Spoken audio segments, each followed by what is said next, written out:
सिर्फ बस आखिरी केस रह गया हमारा वेक्टर्स का, फिर टॉपिक कंप्लीट हो जाएगा। ये थोड़ा सा लेंदी है, इसमें 3 बातें हमें करनी है। हम बात क्या करें, हम करें पेयर ऑफ लाइंस। हमें पता क्या चलेगा कौन सी category of pair of lines है। यहाँ पर अगर हमारे पास 2 लाइंस है तो 2D के अंदर 2 ही बातें होती हैं। क्या बात होती है? 2D के अंदर या तो वो इंटरसेक्ट करेंगी या वो इंटरसेक्ट नहीं करेंगी। तो या तो मैं उसको लिख सकता हूँ या तो वो पैरेलल है, या तो वो क्या है, या तो वो नॉन पैरेलल है। सिंपल सी बात।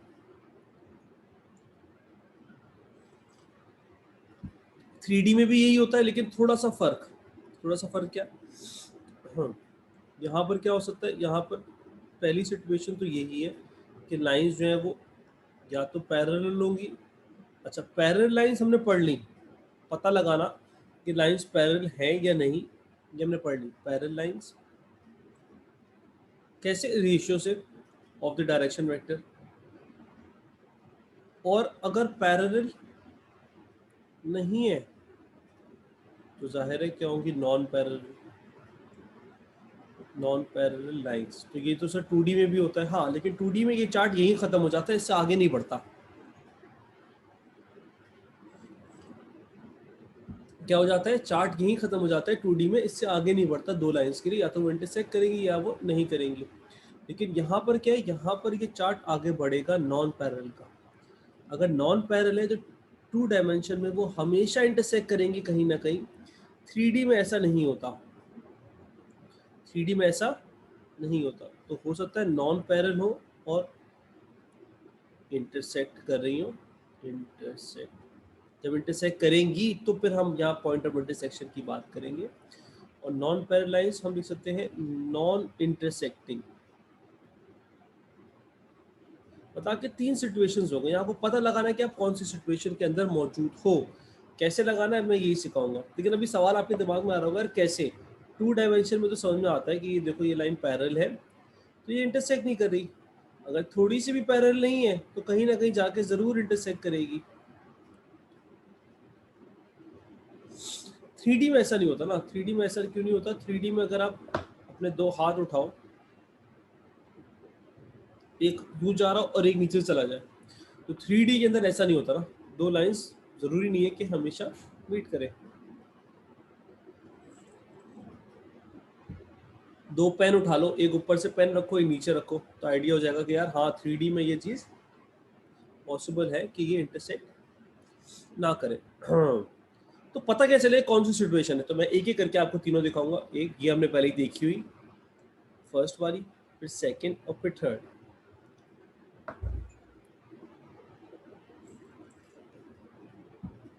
सही, अच्छा, आगे बढ़ा मैं। अच्छा जी, ये 3 लाइंस है, 3 डिफरेंट सिचुएशन है। एक एक करके एग्जांपल बनाइए। पहला केस जो है वो हमारा है पैरेलल का।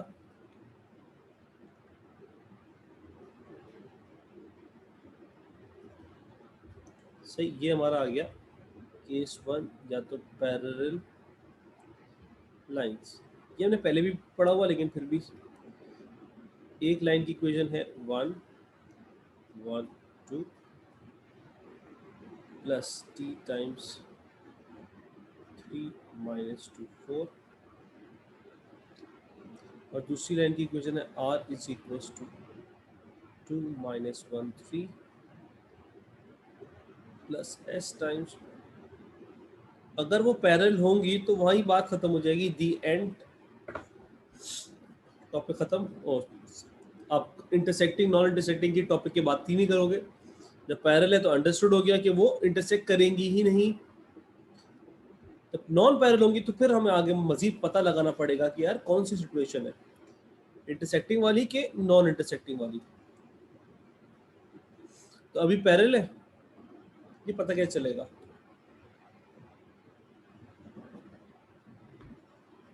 बिल्कुल सही कहा। ये इससे पता चलेगा ये क्या चीज़ है। सो तो नहीं रहे सब लोग।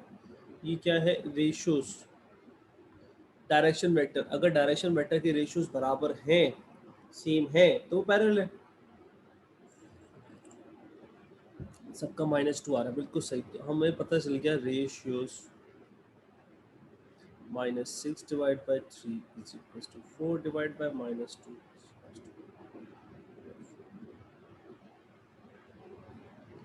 Therefore, lines are parallel. Lines are parallel. मैं वापस ऊपर जा रहा हूँ। इसका मतलब हम यहाँ इस सिचुएशन पे खड़े और हमारे आगे हम इसका चार्ट आगे है ही नहीं, पैरेलल लाइंस खत्म। मतलब पैरेलल लाइंस हमेशा क्या होंगी? Non intersecting.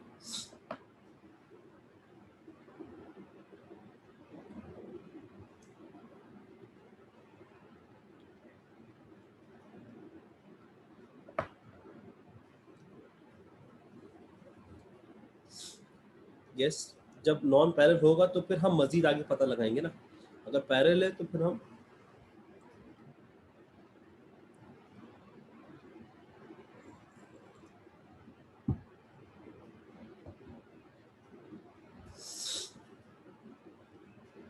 लोग पर हम लिख सकते हैं पैरेलल लाइंस। ये भी क्या होती है? ये भी होती है नॉन इंटरसेक्टिंग। तो यहाँ भी पॉइंट ऑफ इंटरसेक्शन नहीं आएगा, यहाँ पर भी पॉइंट ऑफ इंटरसेक्शन नहीं आएगा। पॉइंट ऑफ इंटरसेक्शन सिर्फ यहाँ पर पूछ सकता है, जाहिर सी बात है, क्योंकि इंटरसेक्ट ही यहाँ पर कर रहे हैं।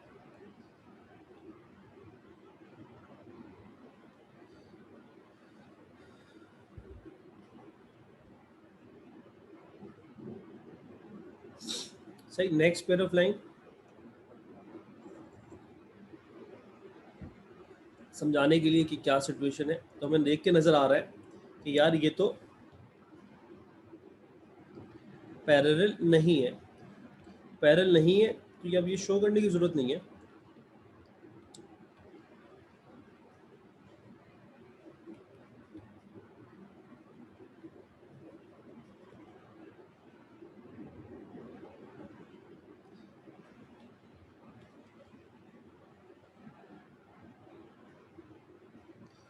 सही, तो सबसे पहले तो इसको फॉर्म में लिख लेते हैं। किस फॉर्म में? वेक्टर फॉर्म में। r is equal to 1 -1 3 plus t times 1 -1 1 और r is equal to i j k plus s times 2 1 3।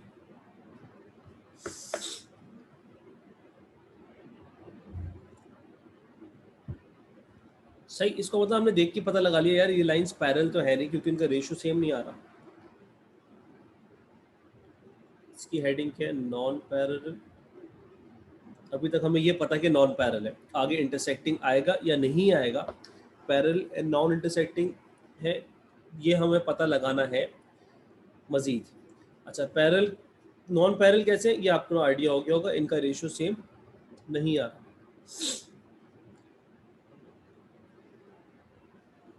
तो अब क्या करें? अब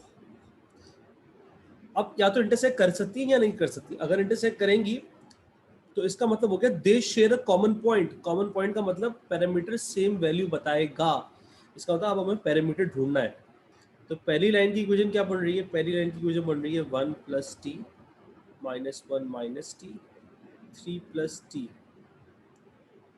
ये फर्स्ट लाइन की इक्वेशन है।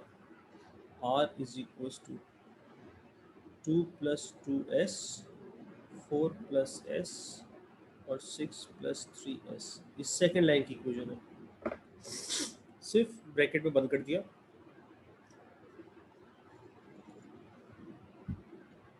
2 + 2 4 6 2 1 3 1 - 1 1 3 1 - 1।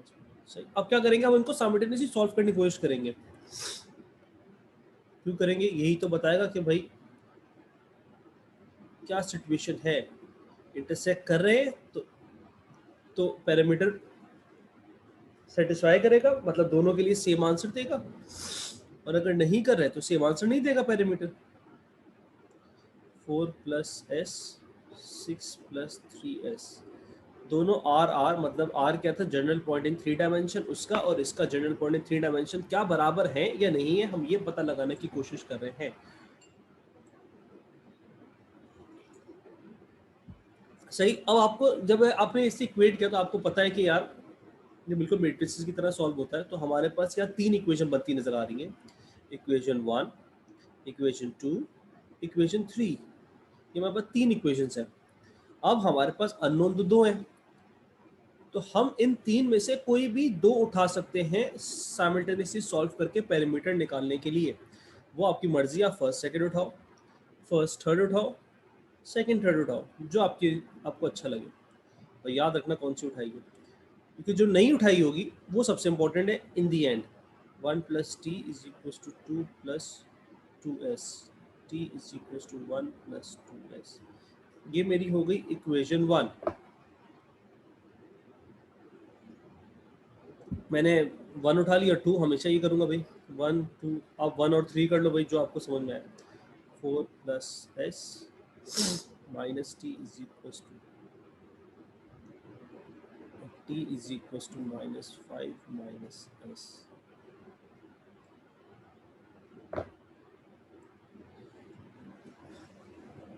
सही। अब इनको साइमल्टेनियसली सॉल्व करेंगे, पैरामीटर की वैल्यू निकालेंगे। सही। अब मैं इसको सॉल्व कर रहा हूँ। 1 plus 2s is equal to minus 5 minus S.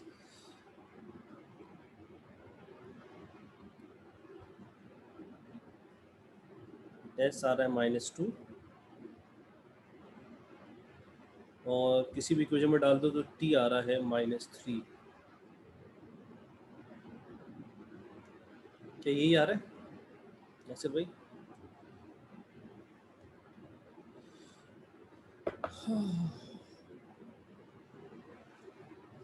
One और 2 हमने सॉल्व किया, हमारे पास ये आया। अब क्या होगा, अब सुनना, पैरामीटर की वैल्यू तो आपके पास इधर भी आनी है और इधर भी आनी है, दोनों जगह पैरामीटर आएगा। तो सर अगर मैं यहाँ साइमल्टेनियसली सॉल्व करने की कोशिश करता, कर सकते थे। अगर मैं इन दोनों को भी साइमल्टेनियसली सॉल्व करता तो यहाँ पैरामीटर ही गायब हो जाता, कोई वैल्यू ही नहीं आती। पैरेलल लाइन में पैरामीटर की वैल्यू ही नहीं आएगी। लेकिन वो मेथड लेंदी हो जाएगा। जब आपको रेशियो से पता चल रहा है तो आप साइमल्टेनियसली क्यों सॉल्व करोगे? अब आई इंपॉर्टेंट बात, चेक। यहीं से पता चलेगा कि लाइन इंटरसेक्ट कर रही है कि नहीं कर रही। यहाँ तक दोनों की वर्किंग सेम होगी। इसके बाद जो मैं सवाल कराऊंगा वो, इससे आपको मजीद पता चल जाएगा।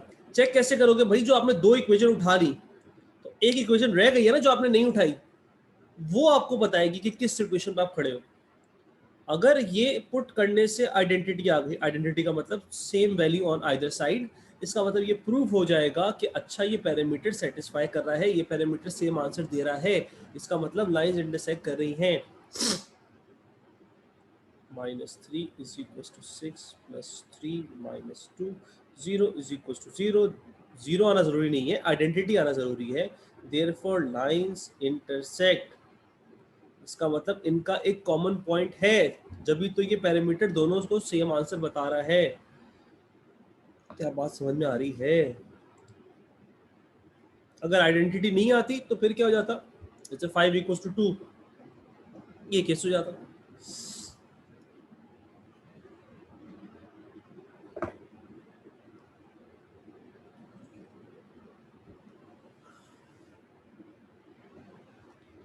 कहाँ गया? अगर इसका मतलब हमें पता चल गया कि ये नॉन पैरेलल एंड इंटरसेक्टिंग, इसका मतलब इस केस पे खड़े हैं। सही। इसका अंदर नॉन पैर इंटरसेक्टिंग, तो यहाँ इसका मतलब जब इंटरसेक्ट कर रहा है तो ये तो पॉइंट ऑफ इंटरसेक्शन भी होगा, पॉइंट ऑफ इंटरसेक्शन भी होगा, बिल्कुल होगा, ये तो होगा। तो क्या करेंगे आप, या तो एस को इधर डाल दो, इधर मतलब यहाँ पर, या टी को इधर डाल दो। दोनों से सेम आंसर आएगा क्योंकि पैरामीटर सेटिस्फाई कर रहा है। इसका मतलब कॉमन पॉइंट है उस वैल्यू के ऊपर, तो उठा के डाल दो, पॉइंट ऑफ इंटरसेक्शन आ जाएगा। क्या आया? आर इज इक्वल टू क्या 0? व्हाट 0? 1 प्लस -3 -1 माइनस -3, 3 प्लस -3, मैंने टी वाली में डाला है तो मेरा आ रहा है -2, 2 एंड 0। इसका मतलब जहाँ से लाइन इंटरसेक्ट कर रही हैं वो पॉइंट ऑफ इंटरसेक्शन है -2, 2, 0। पूछो।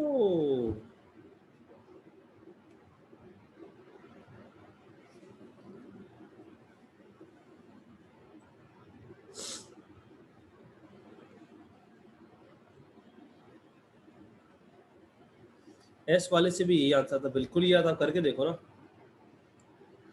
आप एस वाले से करके देखो।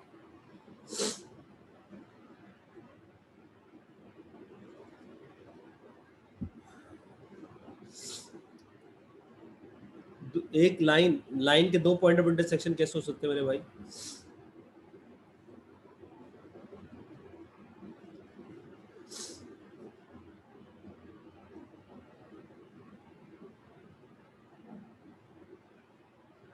अब आप आराम से छापो। अभी मैं एक और केस कराऊंगा जो आखिरी है, उसमें यहाँ तक वर्किंग सेम रहेगी, चेक तक।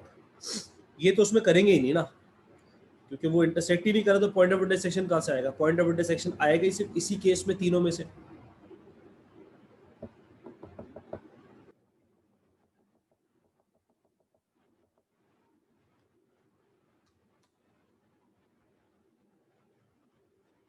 आई जे की क्यों लगाऊं? कोऑर्डिनेट फॉर्म में लिखा ना, पॉइंट लिखा ना मैंने।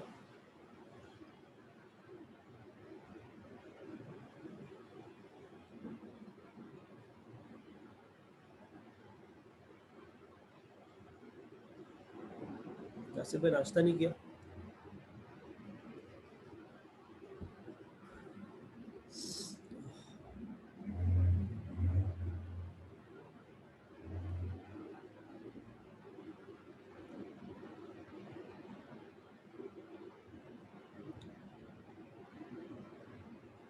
हुजैफा भाई फर्स्ट नाइन कॉपी हो गया।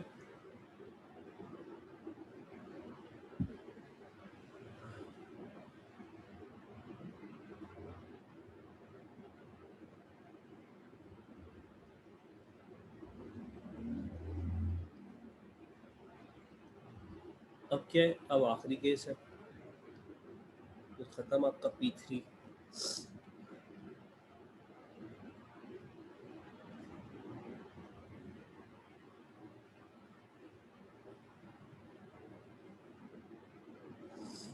तो ये क्या है? ये है नॉन पैरेलल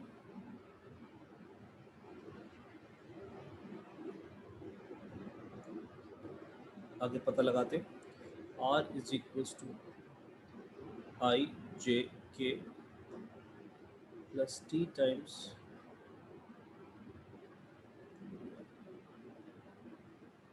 सिलेबस तो ओवर हो जाए, R इज इक्वल टू आई जे के plus S times 4 minus 1 1।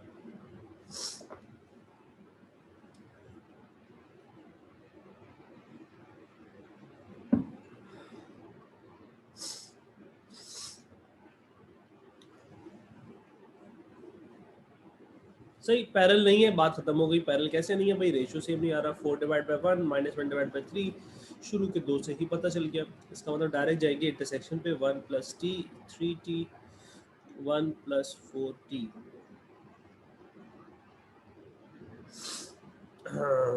is equals to 2 plus 4s, 3 minus s and s।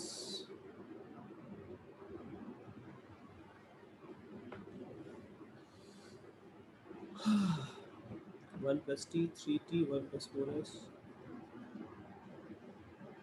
I j k।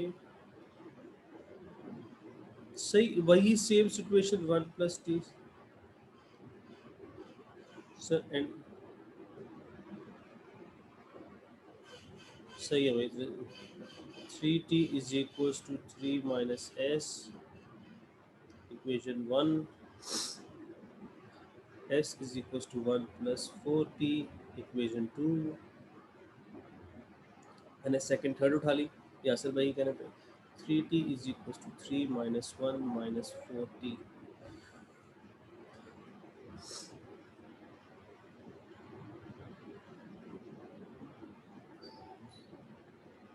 क्या आया 7t is equal to 2t is equal to, नमस्ते भाई, यही आया।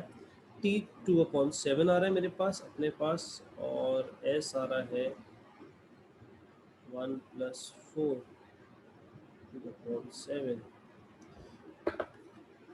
If there is any mistake, kindly let me know.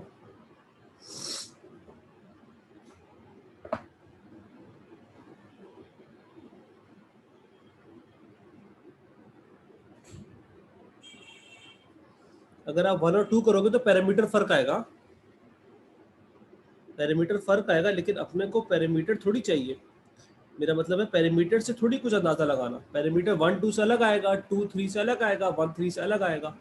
Parameter सबसे अलग आएगा, लेकिन अगर जो आपने इक्वेशन उठाई, चाहे आपने 1 2 उठाई हो, 1 3 उठाई हो, 2 3 उठाई हो, एक इक्वेशन तो रह गई होगी ना, वो आपकी हेल्प करेगी। चेक मैं लिखता हूँ समझाने के लिए। तो अगर मैंने 2 और 3 उठाई तो इसका मतलब 1 रह गई। इसका मतलब क्या हुआ, 1 आपके पास रह गई। तो 1 में आप सब्स्टिट्यूट करोगे तो मेरा पैरामीटर जो आ रहा है, अगर कोई 1 और 2 सॉल्व कर रहा है उसका अलग आएगा, वो 3 में डालेगा। ये आ गया 1 + t is equal to 2 + 4s। 1 + 2/7 is equal to 2 + 4 15/7 9/7 is equal to,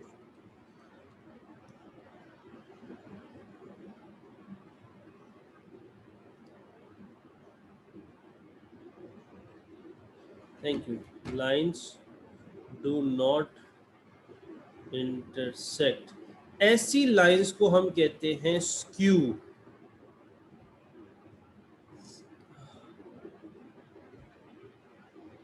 जो नॉन पैरल, इसका कलेक्टिव नेम है non parallel and non intersecting. नॉन पैरल एंड नॉन इंटरसेक्टिंग का कलेक्टिव नेम है स्क्यू लाइंस।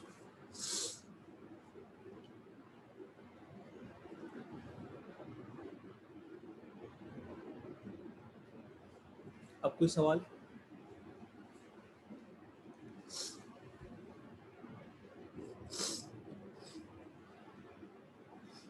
असफर भाई क्या हाल है? नहीं, बस ये खत्म हो गया, प्रूव हो गया मतलब। आगे इंटरसेक्ट ही नहीं कर तो पॉइंट ऑफ इंटरसेक्शन कैसे निकालूं? अल्हम्दुलिल्लाह।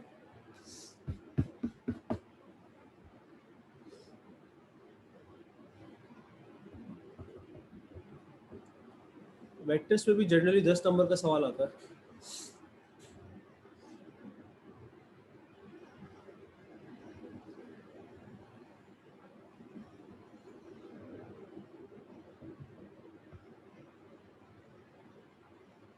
हाँ, ऐसी आएगी, अलग आएगी।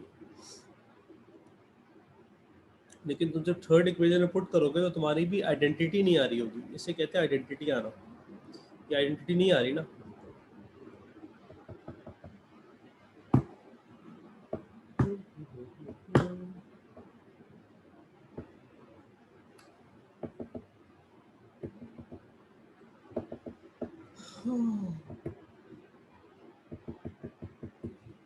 मंडे से इंशाल्लाह।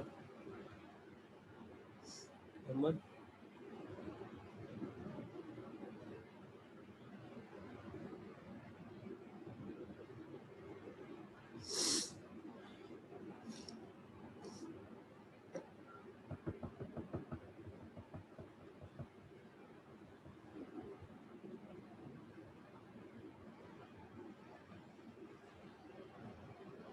कितने बजे मीटिंग है यहाँ से?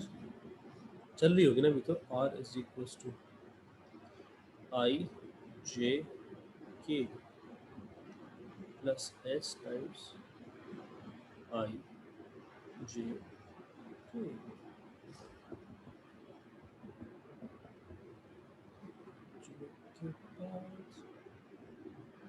खुल जाएगा plus T times 1 minus 2 1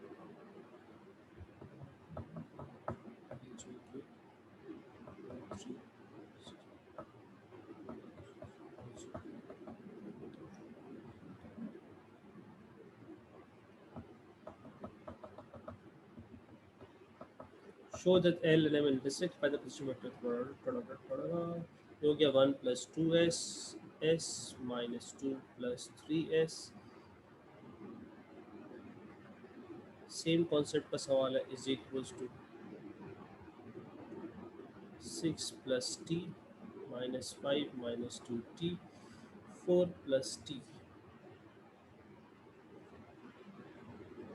1 plus 2s s minus 2 plus 3s is equals to 6 plus t minus 5 minus 2t 4 plus t सही अब अगेन में 1 plus 2s is equals to 6 plus t 2s is equals to 5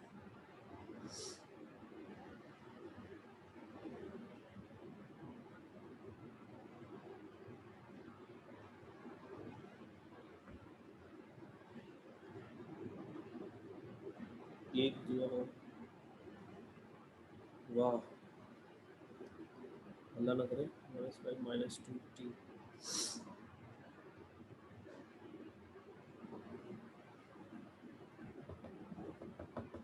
बताओ T और S बताओ अरमान भाई आप बताओ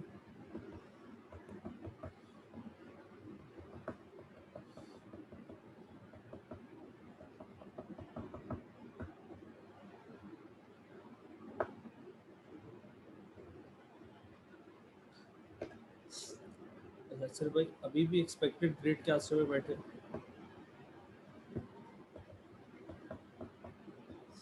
बड़े तेज हो गए हो s equals to -5 minus 2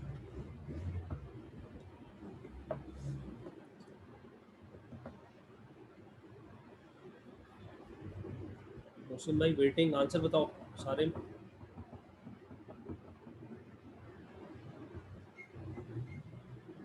तो अजीज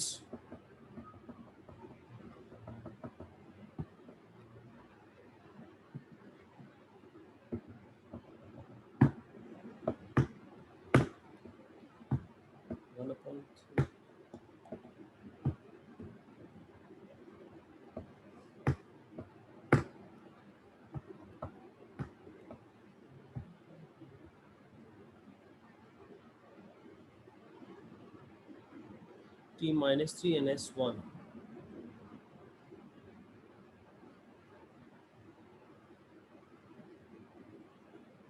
थैंक यू हो गया मैं -5 plus 2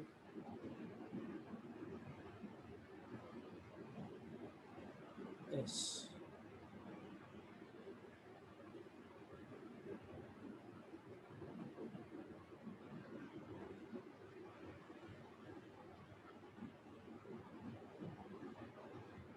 चेक करो तुम्हारा गलत क्यों आ रहा था t आ गया और s आ गया अपने पास -5 minus 2 minus 3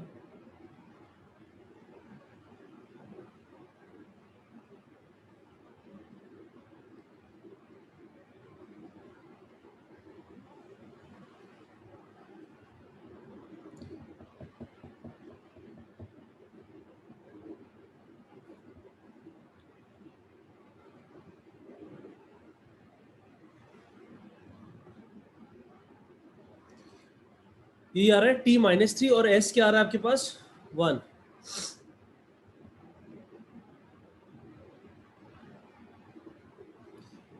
तो check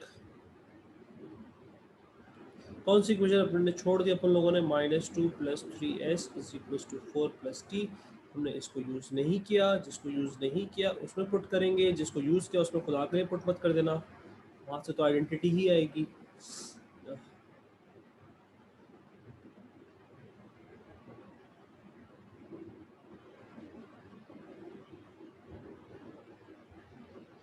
one is equal to 1 कहाँ से है therefore lines intersect इसका मतलब लाइन इंटरसेक्ट कर रही है और यही तो लिखा है show that L and M intersect तो आइडेंटिटी तो आनी थी ये शो वाला पार्ट हो गया, शो वाला। और फिर पूछा है पॉइंट ऑफ इंटरसेक्शन।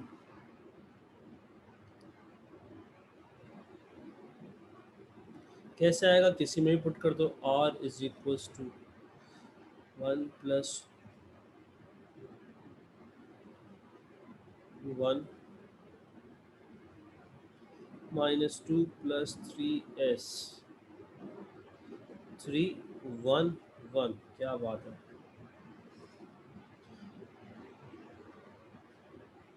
3 1 1।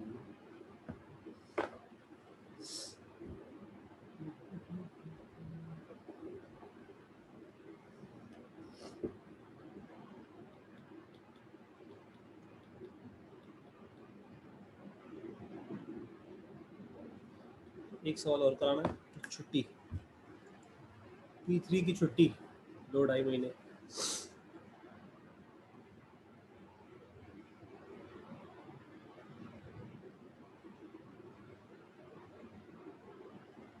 सेम आएंगे भाई।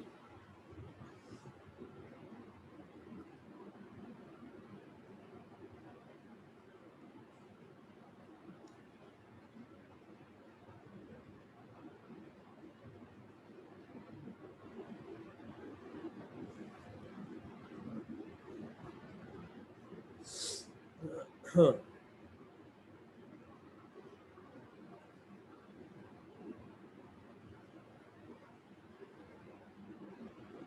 सलमान भाई कॉपी हो गया, असगर असगर।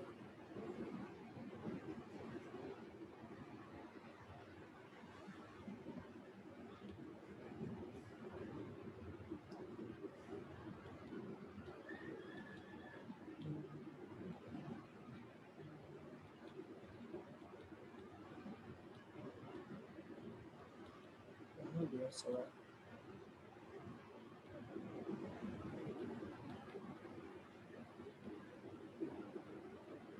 या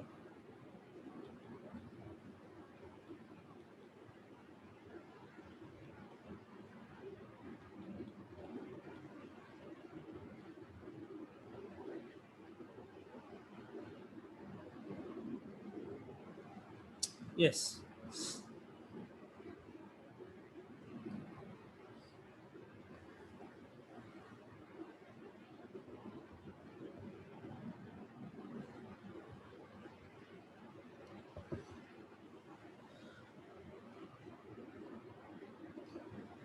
चलो पॉइंट है कुछ look at this and the point look at this।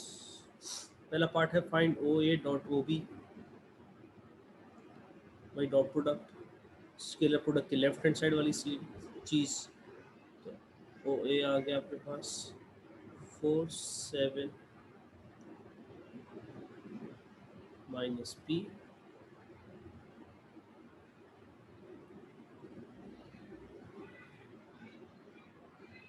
खत्म करा दिया मैंने वेक्टर्स, 8 माइनस 1 माइनस पी।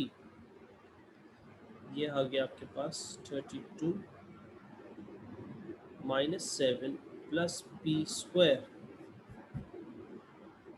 ये आपके पास आ गया 25 प्लस पी स्क्वायर।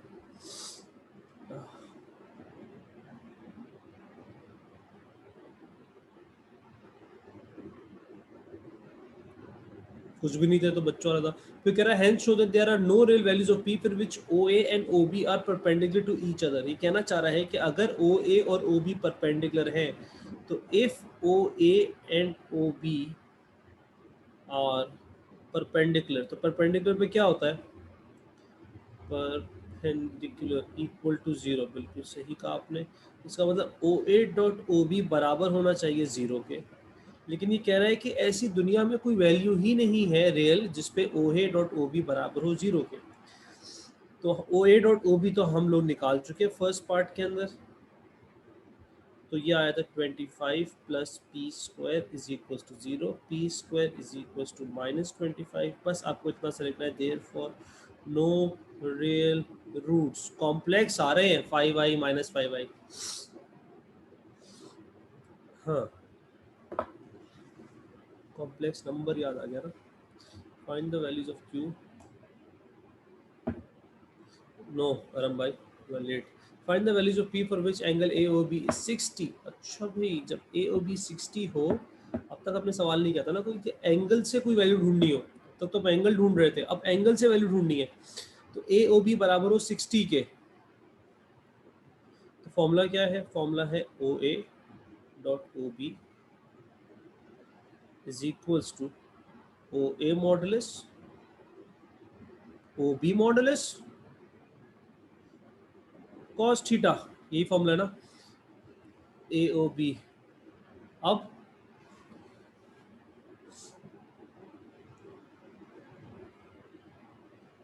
अगेन ये साइड तुम्हें पता है ये कितनी आई, ये आई 25 plus p square is equals to O A का मॉडुलस, ओ ए ये रहा, इसका modulus 4 square plus 7 square plus p square under root O A modulus under root O B modulus ये रहा 8 square plus 1 square plus p square 1 square plus p square cos 60। cos 60 बताओ कितना होता है? 25 plus p square 65 plus p square 65 plus p square. अरे वाह, root में same आ गया, वरना तो हम क्या होते फंस जाते। Into half 50 plus 2p square is equal to 65 plus p square, easy peasy. p square is equal to 15, root से रूट कट गया, सेम वैल्यू सेम है इसलिए p इज इक्वल टू क्या, प्लस माइनस भूल जाओगे। Good question. Find the values of p।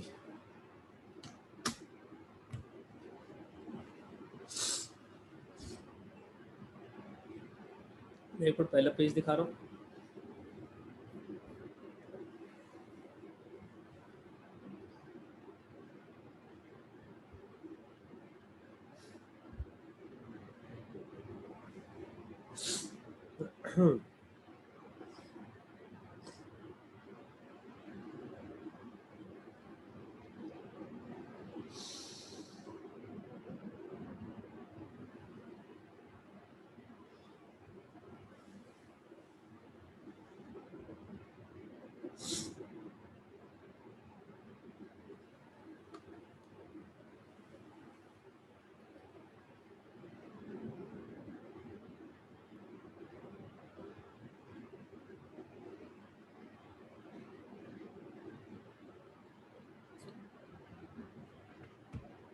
Challan copy हो गया।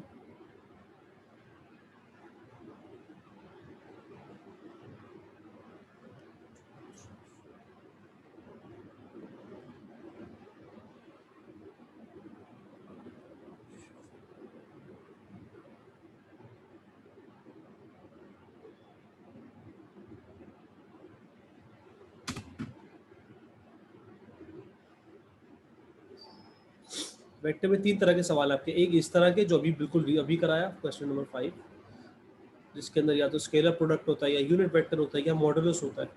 फिर एक सवाल होते हैं डायग्राम वाले, ये वाले दो सेकंड कैटेगरी, और एक होती है आपके पास vector equation of a line, जिसके बारे में हम बहुत सारी बातें कर रहे थे। उसमें दो केस सबसे इंपॉर्टेंट है, परपेंडिकुलर डिस्टेंस वाला और पॉइंट ऑफ इंटरसेक्शन, डिटरमिन करना कि लाइन कैसी है, मतलब इंटरसेक्ट कर रही है कि इंटरसेक्ट नहीं कर रही, पैरेलल है कि नॉन पैरेलल है कि स्क्यू है।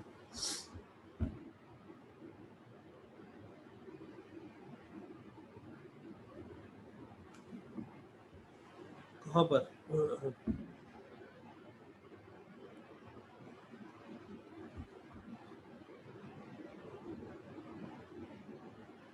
कब है विल्स फेस्टिवल?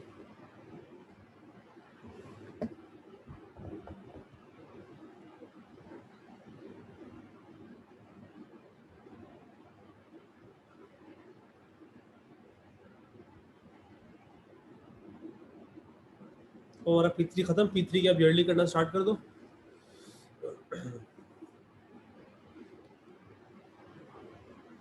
और हम मिलते हैं अब ट्यूसडे को इंशाल्लाह विद M1। अच्छा है, ओके, बिल्ला हाफिज़।